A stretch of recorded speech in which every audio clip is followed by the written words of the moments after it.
对他有点兴趣。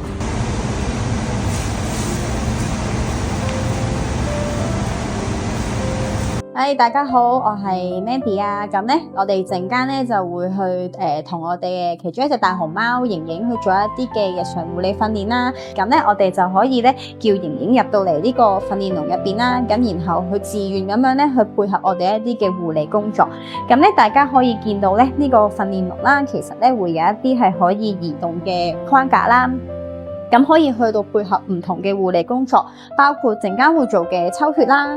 咁平時我哋都會做，譬如好似血壓啊等等，都可以咧利用呢一個活動框架啦，嚟到去攞到一啲大熊貓嘅日常數據啦。係啦，咁然後我哋點解要定期去抽血咧？咁其實我哋都想得到一啲嘅數據啦，例如對於雌性熊貓嚟講，我哋可以去獲取一個例如佢哋荷爾蒙嘅變化等等咧，其實對於我哋去到監測住動物嘅健康咧都係好緊要嘅。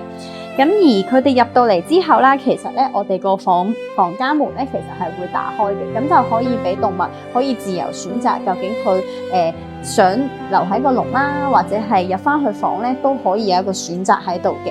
咁而當佢做完一個護理訓練之後啦，我哋都會有一啲大嘅獎勵俾佢啦。咁就例如竹筍啊，或者窩窩頭啊呢啲咧，都會話俾佢知啊，佢做得好好咁樣。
剪埋腳腳，係好睇下先，借隻腳仔嚟睇下先。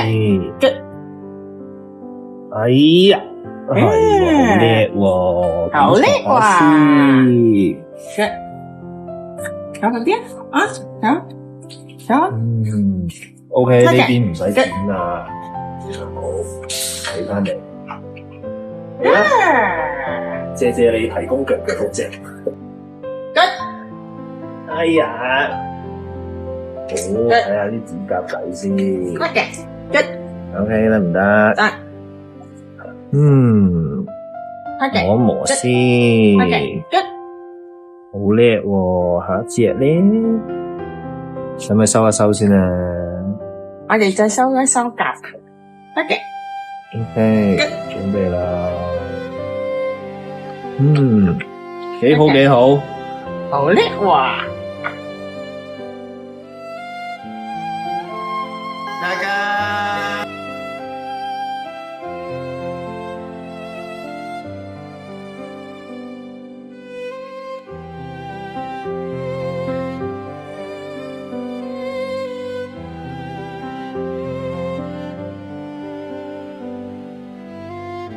嘎嘎。